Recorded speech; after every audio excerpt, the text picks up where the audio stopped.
Download Wigo from Play Store or App Store or SMS Wigo to 20425 and ride with confidence. Wigo, let's go.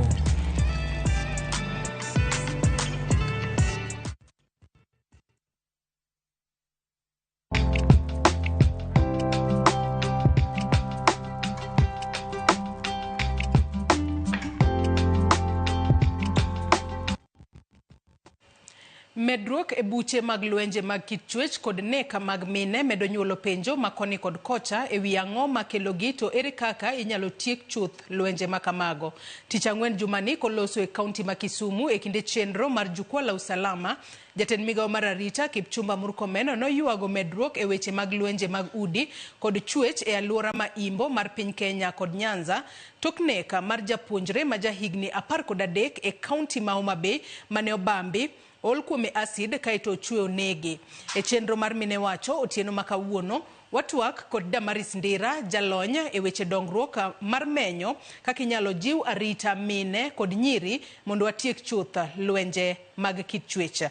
Oimore Damaryce Ndira ka intiere kaunti ma Kisumu otieno makawuono, odiochieng' mari obedeyo machalo nade machiegni e TWAK e chenro mar mine wacho otieno makawuono. Damaryce. Erokamano ahinya Joyce kuom rwaka e chenro mar mine wacho. Amor mar donjo e migawo ni kendo anyalo wacho ni odiochienga obedo maber. Kawuono koth ochwe ahinya Kisumu kendo wamor nikech Nyasaye omiyo wa gweth mag koth. Erokamano kuom rwaka e chenro mar mine wacho.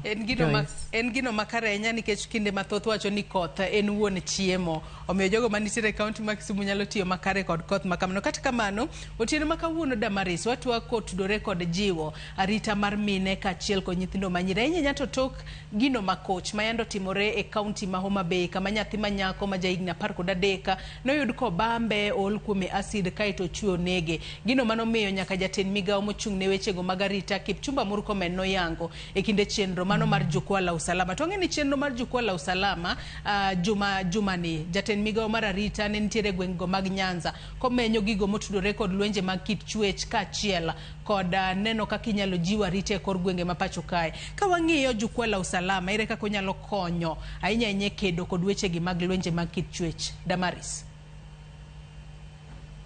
Erokamano Joyce, amor nikech ne abedo gi thuolo mar bedo e kanyakla achiel kuom jotelo kaachiel kod jopiny mane oyuoro e Jukwaa la Usalama. Jukwaa la Usalama tiende ni ma en migawo molosi mondo mi ji duto mawuok e migepe mopogore opogore obi kanyakla achiel mondo giwach wechego mag arita kwe kaachiel kod wechego manyalo miyo ji bedo e yo makare. Na join migawo mar Homa Bay e chieng' mane bende wa celebrate International Identification Day kaito kenda chaka bedo gi thuolo mar join Kisumu. Kenda yudo ni Jukwaa la Usalama ma koro en migawo ma sirkal oketo mondo mi wan kaka ji duto ok joma mine gi joma nyiri kende wang'e ni arita kwe ong'inje matindo e level makoro wan bende wang'eyo ni to ere kaka wanyalo contribute e weche mag arita kwe. Wanyalo biro kanyakla kendo wawach wechego mamiyo ji duto nyalo bedo maber. Koro e migawo mar Jukwaa la Usalama ni omiyo ne weche mang'eny owachi kendo oyangore ahinya gigo mamiyo lwenje mag kit makedo kod jogo mamine kaachiel kod jogo manyiri wang'eyo ni to ere kaka gibiro kendo ang'o momiyo nitiere kuonde machalo kaka Homa Bay kendo kuonde machalo kaka Siaya kata mana Kisumu kae. Ang'o momiyo lwenjegi osedhi on the rise. To kendo wayudo ni nitiere challenges mang'eny ma miyo lwenjegi bedo on the rise. Machalo kaka koso ng'eyo ratichwa kaka wanyalo bedo to gi gigo ma wanyalo timo machalo kaka wuoyo kod sirkal kendo bedo ni wanyalo timo reporting maber kendo bedo ni gigo matimore e kit dak mekwa machalo kaka cultural practices mag FGM nikech kata mago gin lwenje mag kit dhano mamiyo jogo mamine kaachiel Kang'adi matin Damaryce mulo kanyo kapok wadhi kata challenges. hie kane intiere romono maro mar jukwaa la usalama mane en mano mar nyayo arita e kor gwenge mago mag imbo mar Kenya kaachiel kod Nyanza. Ang'o mano yangore ni nyalo bedo ni medo nyayo kata thoro kelo lwenje mag kit chwech mamiyo seche moko ji gore udi kata inego nyithindo manyiri kata matindo? Damaryce.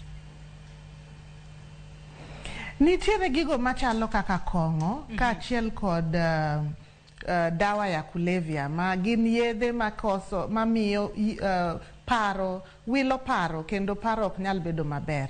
Jogo mokawo magi iyudo ni ng'enyne kit lwenje gi itimo gi jogo ma ok gin gi paro makare, kendo bende wan gi psychosocial issues ma affect jogo, then gidhi gi interfere kod kwe kata mana bedo maber kuonde mag dak magwa. Ahinya ahinya kendo wayudo ni gigo nitiere machalo kaka poverty, nikech lwenje machalo kaka gender based violence matimore e kuonde machalo kaka beaches mekwa, ma iyudo ni mine odonjo e wach mar jaboya to mana nikech ogombo ni mondo oyudie chiemo moro odhi oter ne nyithinde. Koro iyudo ni wach jaboya ni miyo ng'ama miyo odonjo e wach mar terruok ni mar mondo mi oyud kako nyalo konyore to mana nikech poverty. Koro gender based violence biro nikech weche adek goeko. To another one bende nitiere machalo kaka infrastructure, nikech nitiere kuonde moko kuonde ma wantiere kaka koro e boma mopogore opogore miyudo ni onge taya, onge facilities machalo kaka CCTV manyalo miyo jogo manyalo bedo engaged in lwenje machalo kamago ok yudgi, omiyo koro gimedo timo gigo kendo kata mana kimanyo gi tok yudgi. Magi gin weche moseyudore ayanga makelo lwenje mag kit dhano. Erokamano Joyce. Iwacho kanyo makare ahinya Damaryce, kendi lero gigo manyalo bedo ni kelo lwenje makamagi. To maduong' mogik en ni ere kaka wanyalo tieko lwenje makama, okenge mage ma anyuola, obed skunde, obed kata families kata familia nyalo kawo mar mondo mi waked kod lwenje mag kit chwech masani koro osemedore ahinya. Kiwacho ni e gwenge mag Nyanza nationally lwenje mag kit chwech prevalence rate en 32%, to kwang'iyo gwenge mag Nyanza en 36%, matiende ni en malo ahinya. Ere kaka communities, familia kata skunde nyalo nywako lwedo e kedo kod lwenje makamagi? Damaryce. Aneno ni nitiere weche adek madongo minyalo tim mondo mi wabed gi konyruok kendo waket kikomo e lwenje mag kit dhano. Achiel kuomgi en education, nikech ka watimo education e kanisa, watimo education e communities, watimo education e skunde, kuonde duto mopogore opogore. Education ni matarget ni ka un joma chuo to gibedie ni gin gi ng'eyo kaka ginyalo handle joma mine kendo kaka ginyalo operate e yo mamiyo ratich joma mine ok kal negi. Education ne joma nyiri mondo mi gin bende ging'e ni to ere kaka wanyalo dak e yo makare kendo wanyalo kichore gi situations mamiyo wanyalo donjo e lwenje mag kit dhano. Kaeto nitiere gimiluongo ni intervention. Intervention koro en keto migepe makomo wach ni mondo kik timre, ma kaeto koro wabedo gi situation ma wan garita maler mamiyo ok wan e environment ma ji gin exposed. Interventions gi already anyalo wacho ni ng'eny gi to setim, to gima timore en ni wan gi ng'ikruok kamiluongo ni enforcement. Nikech ibro yudo ni kata mana kuonde ma ji odake, joma mine ka oyudore e situation mar lweny machalo kamano, to en owuon oluor kata mana mondo mi odhi otim reporting. To kendo iyudo ni joma nyiri bende kodhi oywak ni yawa an nabedo e chandruok machalo kama, to samoro igaya ni mar kiko wachno nikech ka jomoko winjo to ibro wach ni nyathi ng'ane kata wach makama notim gi jatelo makama bro kelo wach maduong'. Koro nyaka wabeduru ni wanyalo bedo part and parcel of kelo enforcement wan wawegi. To ere kaka wanyalo timo ma? Wabedo ka achiel e baraza gi jogo ma piny owacho oseketo ni gine ma gichung' ne weche mag arita kwe. Kendo wabedo ni ka oluong weche machalo kaka baraza kata mana jukwaa la usalama, to wachopo kanyo kendo wabedo kendo wa participate mondo mi wan bende wang'e okenge moseketi kendo wang'e ratichwa kendo wang'e situation mar security mantiere e alwora mekwa. Mar ariyo kata mar adek, migepe ma onego bed ni waketo chalo kaka campaigns mag kelo kit dongruok e yo mar arita, ma kaeto koro miyo ji duto te ng'eyo ni to ere kaka function mar ng'ato ka ng'ato e wach mar arita kweni en mane. Ma miyo kata mana kampuni ma opogore opogore mani kuonde ma watie kata kuonde ma wadake bedo involved kendo gi contribute towards that, to wan bende wa feel part and parcel of those programs. Erokamano Joyce. To Damaryce, bende itemo lieko kanyo ni kuonde moko ma wanyalo wacho ni nitiere kata lwenje mago mag kit chwecha ahinya to alwora mar nikech kwa lose e gwengego mago mag Nyanza gwengego mag Nyanza wang'e ni thoth counties magwa mago mayudore gwengego mag Nyanza nitiere e dho wedhe matende ne dho wedhe kanyo nitiere chenro mag lupo ma bende dhi mbele. Ere kaka joma mine kata nyithindo manyiri matindo ahinya to mago nitiere alwora mago mag Nyanza kata modak e dho wedhe gin achiedh nade mage ma seche moko gikale, to ere kaka inyalo konygi ahinya to e kedo kod lwenje mag kit chwecha ma seche moko thoro yudore ahinya to e dho wedhe magwa? Damaryce. E dho wedhe magwa, erokamano Joyce, kendo imulo wach maduong' ahinya nikech wach mar jaboya kata mana wach mar jo mamine kaachiel kod joma nyiri manitiere e dho wedhe mag nam Lolwe, nikech magi dho wedhe ma chakore Migori gibiro Homa Bay nyaka Kisumu kaachiel kod Siaya, around the lake region.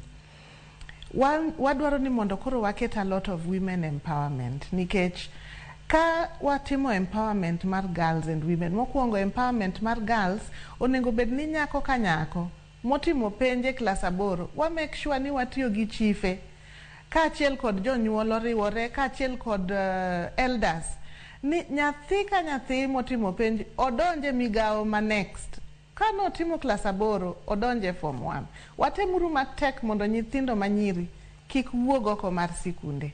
Empowerment no miyo nyithindo gi gibedo gi tiegruok e yo makare kendo gibedo gi lony kendo pach gi jiwore kendo gibedo ni gionge gi time magi waste kato gibedo exposed e weche machalo kaka kuonde dhi lupo ka koro pot gibedo kata mana adults. Mar ariyo, joma mine manie dho wedhe gi watemo matek mondo mi watim empowerment. Useneno kata mana programs moko madhi mbele, women empowerment program for example, osetiyo tich maduong' ahinya ka giwuothe dho wedhe ka dho wedhe chakore Siaya, Kisumu, Homa Bay, Migori, mondo mi gi empower joma mine gi. Gimiyo gi nyaka tools ma nyalo bedo ni ema gichando mamono gi mondo mi gitim tich e yo makare. Gimiyo gi tiegruok mag ng'eyo ni to ohandi ni ere kaka inyalo time e yo mamiyo iyudo returns. Ka itimiyo gi tiegruok mar bedo gi self-confidence and self-awareness, kaeto koro gibedo ni gin jogo mong'eyo kaka ginyalo bedo gi ritruok e yo makare. To tiegruok ni bende waneno ni kik wawe joma chuo gi joma yawuoyi oko, nikech tiegruogni ka omiye joma chuo to joma chuo bende ng'eyo ni to ere kaka anyalo bedo kaka I take care of my own people, kata mana eno wuon ere kaka onyalo bedo ng'ano ma nigi the right skills and the right behavior change en wach makoro nyaka mi wawuoye e yo matut kendo e yo malong'o mondo mi ji obed gi dwaro mar timo gigo mana mabeyo kendo ji obed gi dwaro mar ng'iyo ni to ratiro mar ng'ama miyo en mane, ratiro mar ng'ama nyako en mane, to an ere kaka anyalo bedo ni amiyo joma miyo gi joma mine dak e yo mar kwe kendo e yo magine safe. Koro empowerment en wach maduong' ahinya, kendo waneno ni empowerment ni o include nyaka ng'eyo ni to ka wach moro timore, reporting system chal nade. Ere ng'ano ma en the right person monengo mi wachni. Kech kata mana data wacho ni kidhi e court, to the number of court cases ok romre gi the number of incidents motimore kuonde ma wadake. For example, girls defilement ma en wach ma koro sani osebedo wach maduong' ahinya, kata mana rape cases, the number of the cases matimore kuonde ma e aluora kuonde ma ji odake ok romre gi the number of cases moter e court kendo mar mondo mi o charge jogo. En nikech ang'o? Nikech wechegi gilal e diere ka. To mana nikech empowerment pok watime yo maber mondo mi ji duto ng'e kaka ginyalo bedo gitimo reporting kendo gitimo follow up kendo justice bedo taken. But mogik en ni financial empowerment is a very important thing, kendo joma mine onengo ng'e ni ere kaka wach mar bedo ni inyalo tiyo kendo iyudo pesa ni e yo makare, kendo pesa ni inyalo kete mondo nyuolre makata ka koro kinyo kinyal dhi e dho wath, to pesa ni ene migawo moro ma onyuolore kata okidok imanyo rech. Nyithindi nyalo chiemo, ginyalo dhi sikul, in bende inyalo yude lawi moro madundo, irwaki kendo ibed ng'ano manigi ngima maber. Thuolo marwa ema inyisa ni rumo otieno makawuono. Damaryce, wang'eyo ni weche mago mag kedo kod lwenje mag kit chwecha, wanyalo wacho ni en gino miluongo kanyo kod dho ngere ni en collective responsibility ma ok nyal time kod ng'ato achiel kende. Ere gima sirikal, obed riwruoge makedo ne ratiro mag oganda, obed ute fwambo kaachiel kod kata joma moko nyalo nywako lwedo neno ni joma mine kaachiel kod nyithindo manyiri obedo kod arita makare kendo kik lwenje mag kit chwech yudgi kamoro amora ma gintiere, kaachiel kod wach mogik ka watieko Damaryce? Adwa tiyo gi dho ngere moro ni multi-stakeholder approach. To mae gima jukwaa la usalama ne timo kendo ema ne o achieve, nikech multi-stakeholder approach nyiso niya, jogo duto mochung' ne migepe mopogore opogore biro kanyakla kaeto watimo tich e yo ma ng'ato ka ng'ato omako kare, kendo ji wuoyo kamoro achiel, kendo ji wuotho wuoth achiel.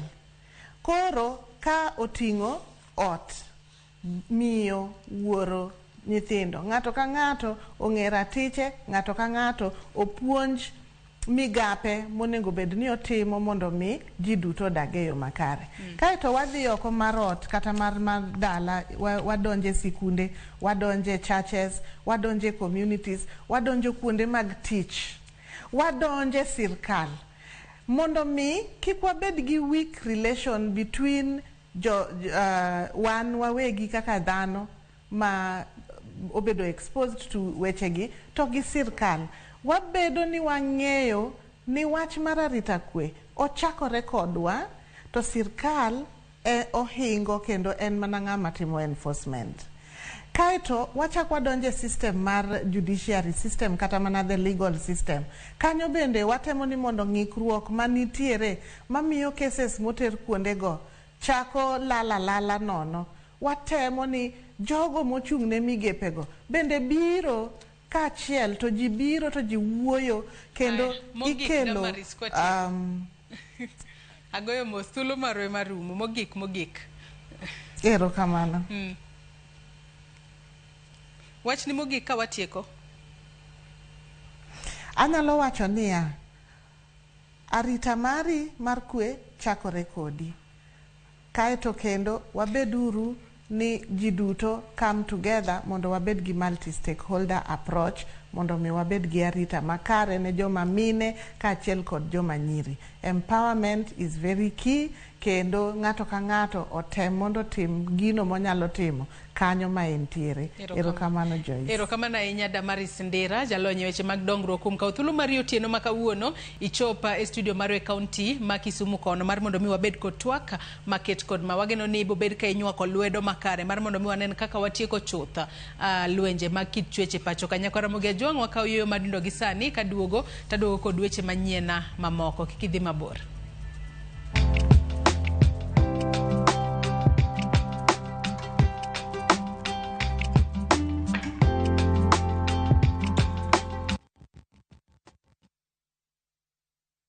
When the crowds are gone, Diani feels like it's yours alone. Rediscover romance with sunset dinners by the ocean. Dance and laugh with your crew on the white sands. Or simply breathe solo as the waves crash softly at your feet. This low season, experience the beauty of Diani from only 34,300 shillings for 3 nights via SGR. View Travel makes Diani's magic more within reach. Book today and enjoy